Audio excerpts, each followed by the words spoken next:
devastated by an earthquake in April 2015 that damaged and destroyed many of Nepal's historic sites.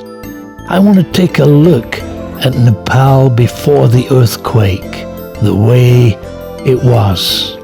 Fortunately, many sites survived, and Nepal has a myriad of vistas that are just the way they were. Still plenty of things to see and plenty of things to do, and it remains one of the most interesting and photogenic places on the planet. Add to that some beautiful weather and great food, and it's a delightful travel destination. See historic sites, some of which are no more. Appreciate what it was, but also maybe be inspired to come and see what it is.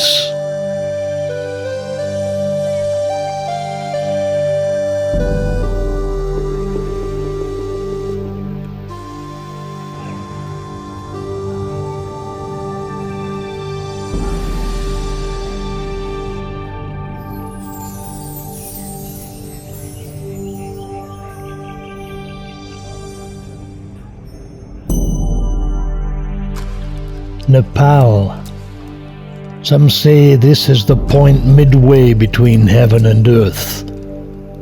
The city of Kathmandu, nestled among the world's highest mountains, tries hard to touch that heaven, as both Buddhist and Hindu seek truth and blessing.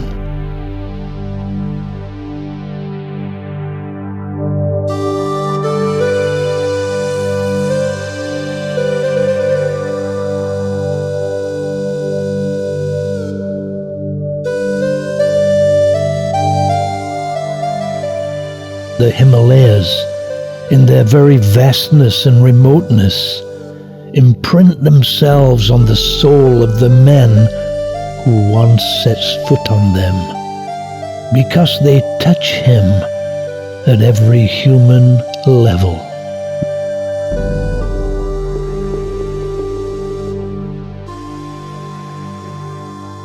On top of the world. When we climb high into these mountains, our very perspective on life changes.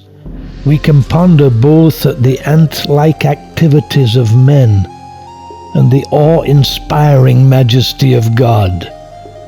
We get a different perspective on both God and ourselves.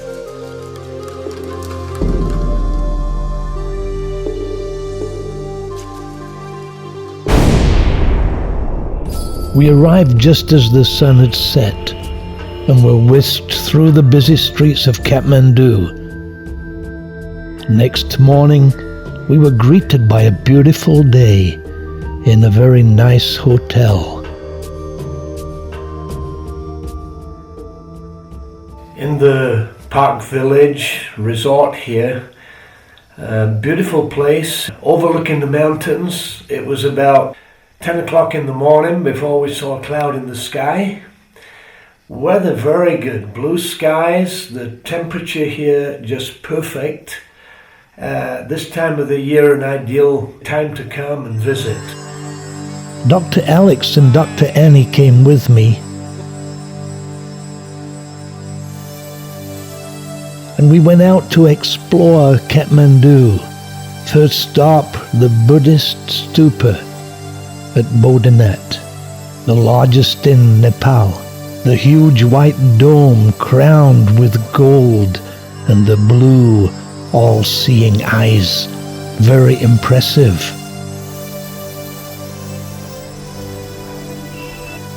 It's surrounded by houses and tourist shops.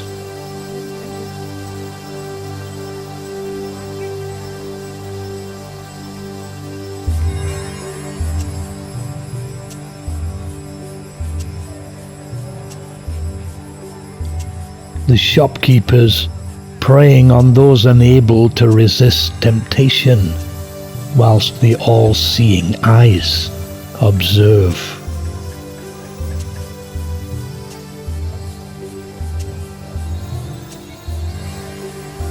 I have to admit the shops were very interesting.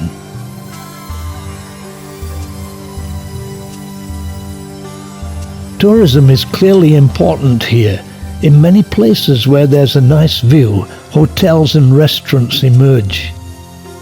But here, the attraction is a 600-year-old stupa which has, since the onset of pilgrimage and tourism, become encircled by shops and restaurants. The devotees of Buddhism go about their rituals.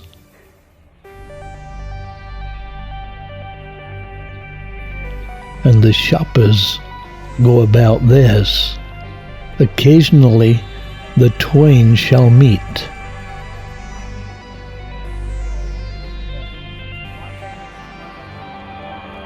When was it built?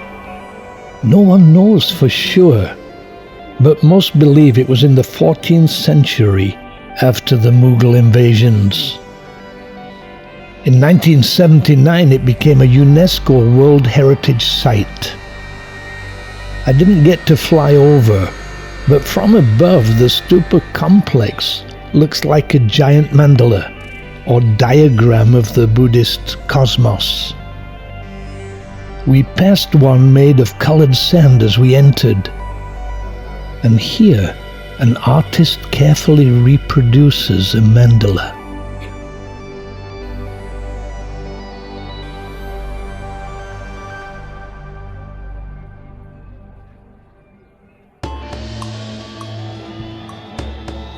Buddha was born in Nepal around 623 BC, and today about 10% of Nepal's population practice Buddhism.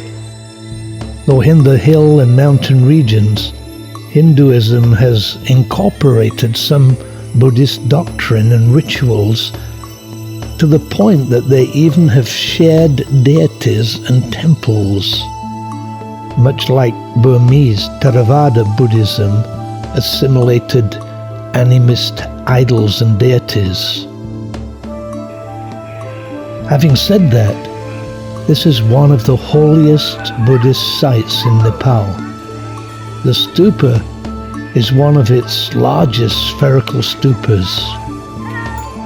As we left, a Buddhist funeral procession was arriving.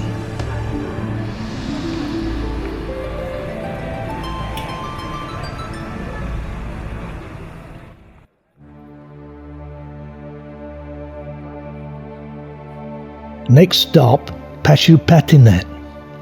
The temple is a famous 5th century Hindu temple dedicated to Lord Shiva. It's the oldest Hindu temple in Kathmandu, located on the banks of the Bagmati River in the eastern part of Kathmandu. Bagmati literally means water of the tiger.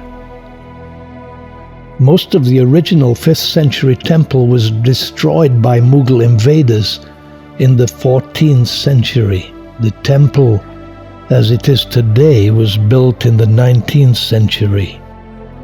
Shiva is known by many different names, and Pashupati is one. Pashu means living beings, and Pati means master. In other words, Pashupati is the master of all living beings. It's one of the most important places of pilgrimage for Hindus. Tens of thousands come from near and far. The river is lined with dharamsalas, religious sanctuaries, and cremation ghats or steps. We were able to observe several cremations taking place. The Bagmati River is regarded as holy, as it actually joins the Ganges in India. Nepalese Hindu tradition stipulates that the dead body must be dipped into the Bagmati River 3 times before cremation. There are 7 platforms here, and 30 to 35 bodies are cremated every day, and even at night. Each body takes around 4 to 5 hours to burn.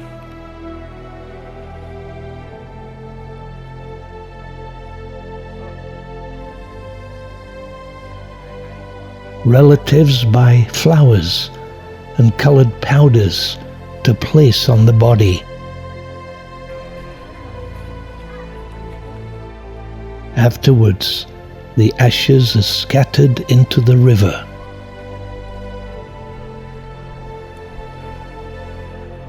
Many sadhus can be seen here, following in the footsteps of Shiva, who, it is said, adored marijuana. Certainly a visit here gives insight.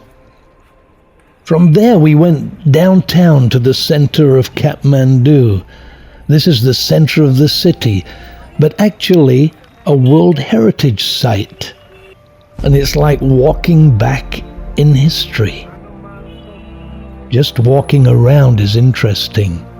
The centerpiece being the large 3 stories Pashupatinath Temple on a 9-step plinth, built in 1692. Many people just sit atop and enjoy the view below. Kathmandu derives its name from Kathmandu, or House of Wood, built in the 12th century. The square is full of ancient ornate buildings and temples, the winged Garuda, the house of the living goddess, and temple to Shiva and Parvati.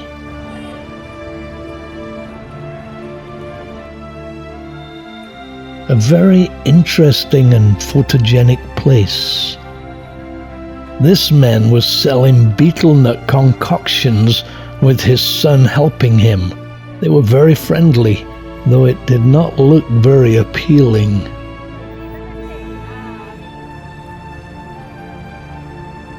As we left, we passed the old royal palace dedicated to Hanuman, the monkey god, and there were numerous trinket sellers nearby. A fascinating visit on a beautiful day, and certainly very enjoyable, getting an insight into this land and its people.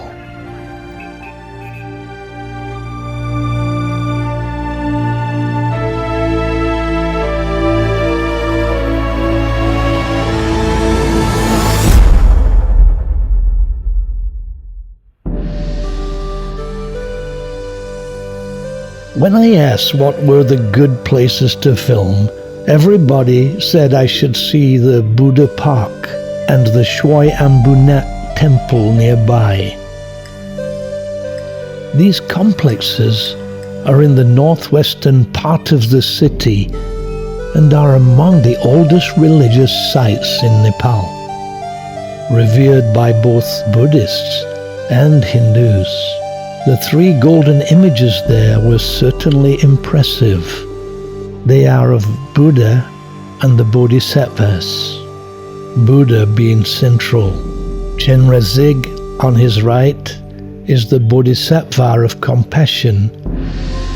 Guru Rinpoche, who took Buddhism to Tibet, is on his left. I have a desire to understand people, and their religion is an important part of that understanding. If we understand a little and appreciate where they're coming from, it helps us to communicate better. The gardens are beautiful, and the place itself very peaceful. People come here to pray and meditate.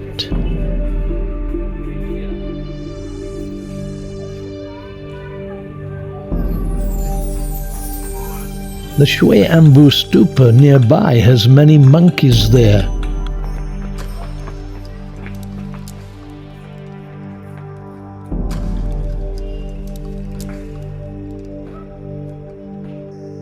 The way up is by a staircase said to have 365 steps.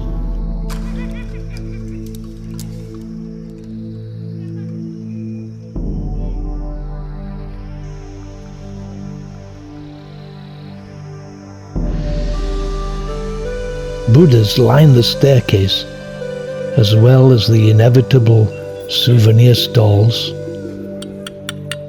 Artisans create their products.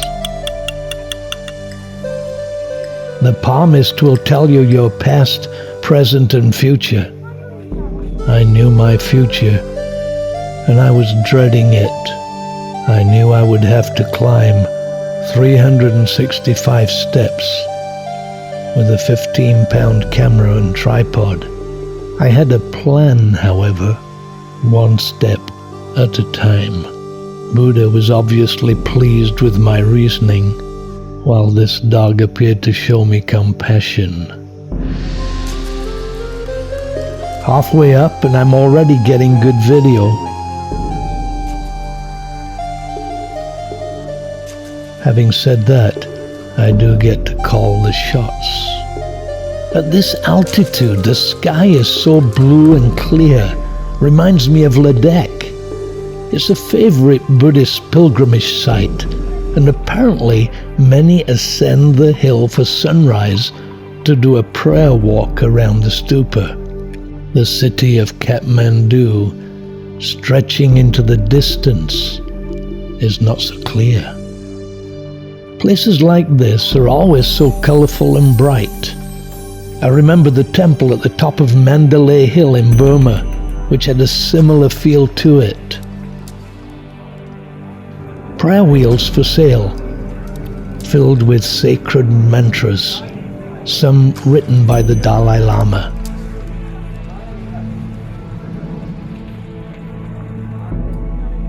The stupa is ornately decorated.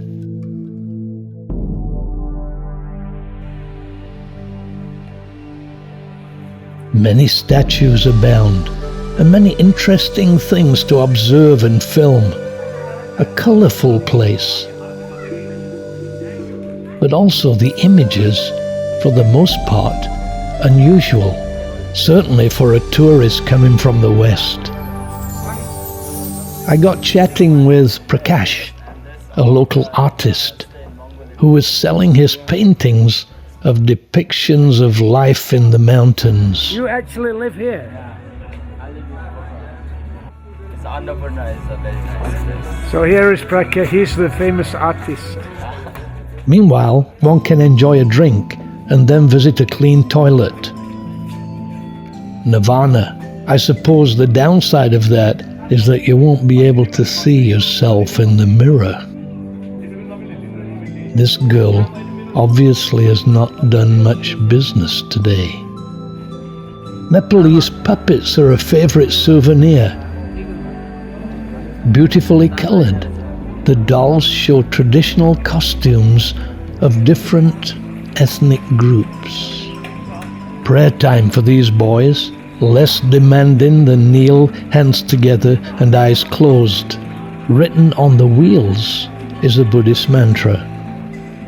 The earliest record of prayer wheels was a description by a Chinese pilgrim around 400 AD when he saw them in Ladakh.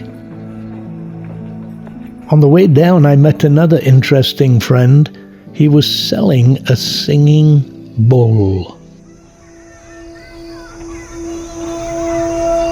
This is meditation bowl.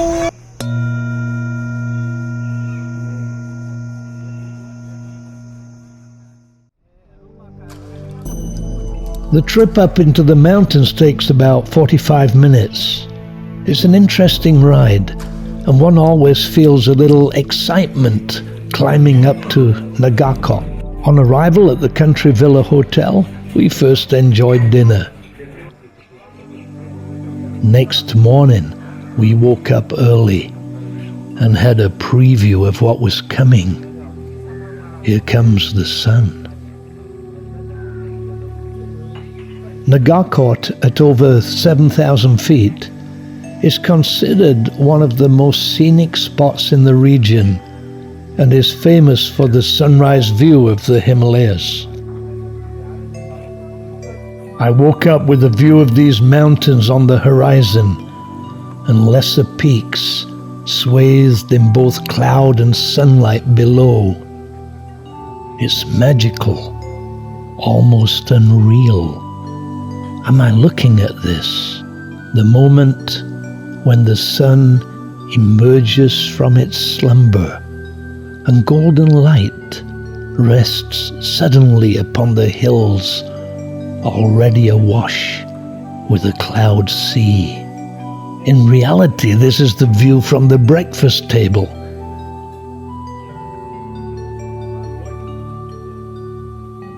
And I chat with new friends as the chef cooks my omelette. On the balcony of the hotel,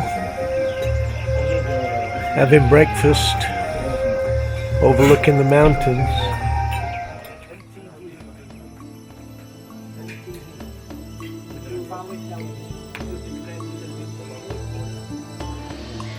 The manager of the hotel, very nice and friendly. After this ethereal experience and breakfast, I explored the available views. One is from the top of a nearby mountain. Is that Everest in the distance? No, it's a little farther east. So we go farther east and climb even higher.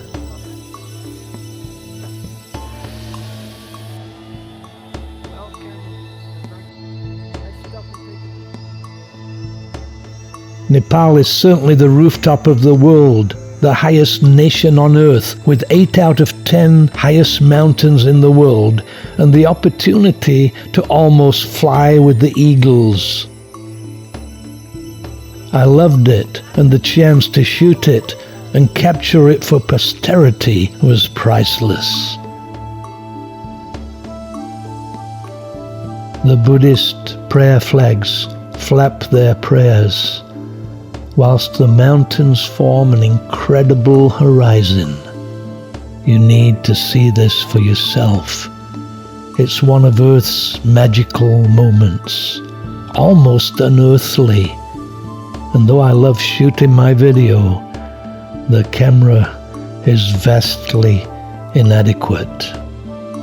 This is touted as the best viewpoint to not only enjoy the sunrise and sunset, but also see spectacular Himalayan vistas, with the mountains appearing to float high above the world below, and where mortals, seemingly lit by heaven's arc light, chat and enjoy it all.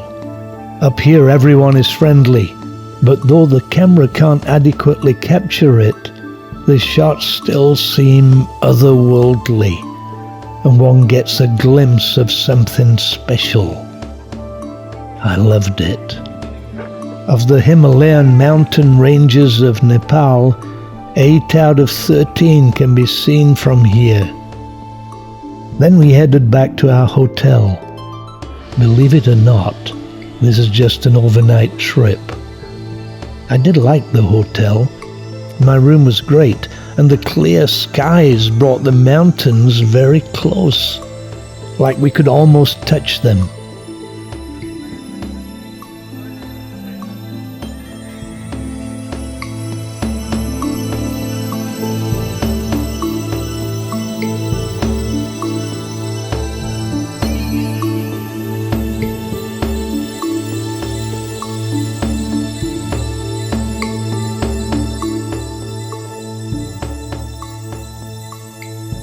The gardens and views from the hotel were beautiful. Terraced hillsides, majestic mountains, pretty flowers.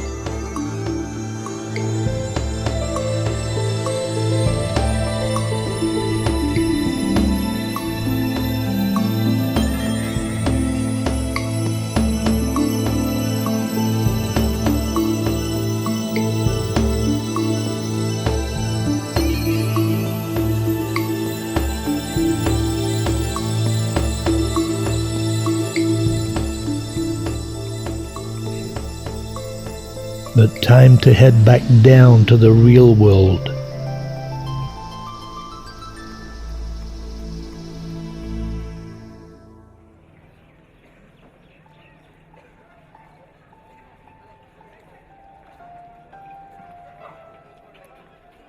Bhaktapur was one of the capitals of Nepal during the Great Malla Kingdom until the second half of the 15th century.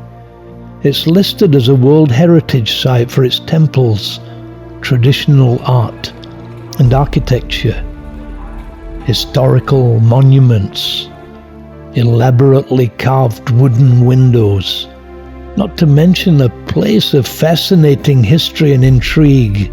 It's still relatively untouched, and in spite of its age is very well preserved.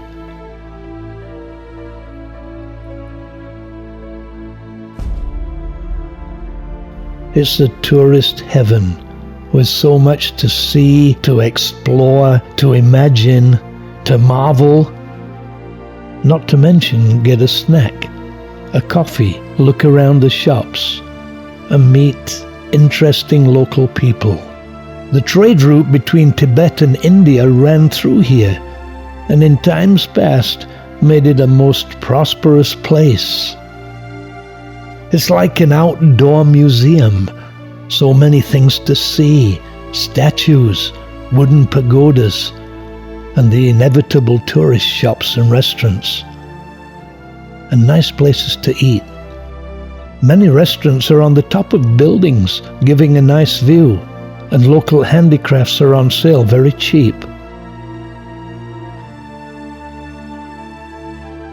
But wouldn't fit in my suitcase.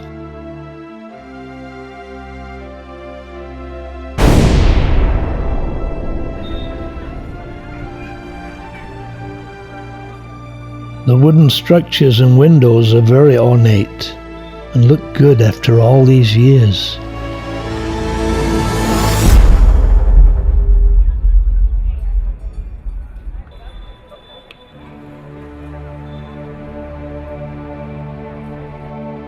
Then I found another friend. 100 rupees. She was selling hats. She bought them for 80 rupees and tried to get at least 100 for them. She averaged a profit of 50 cents per sale. Not much, but no middlemen. Her family was probably making them. She was a very nice girl and typical of the friendly Nepali people. I think she would have given one to me as a gift if I asked her. That makes her one of the richest people in the world. A gift some millionaires don't have. We often get so bound in our quest to get, we forget how to give. It's late October, and the bright sun and clear skies make it an ideal time to visit, not too hot, and certainly not too cold. Durbar Square, the National Gallery on the left,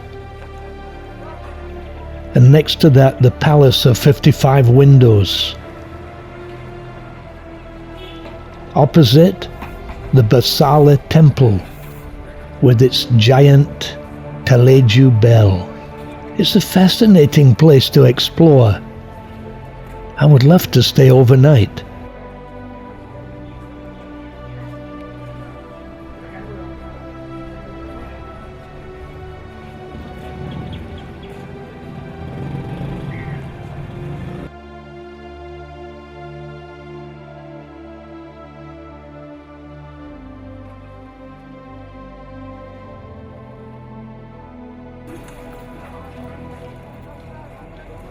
I should imagine the evening here is fun, and in addition to the sights there is always the added delight of chatting with the local people.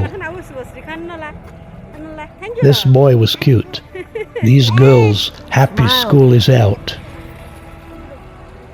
The statue of King Bhupatindra in the square dominates, and I was lucky enough to get a shot of it with the sun behind. Special. I suppose the reason I like places like this is that I love to loiter and ponder, to imagine not so much what it was like 300 years ago, but I wonder what was happening here 300 years ago, and I wonder what will be happening here in 100 years' time. Now there's a good place to ponder.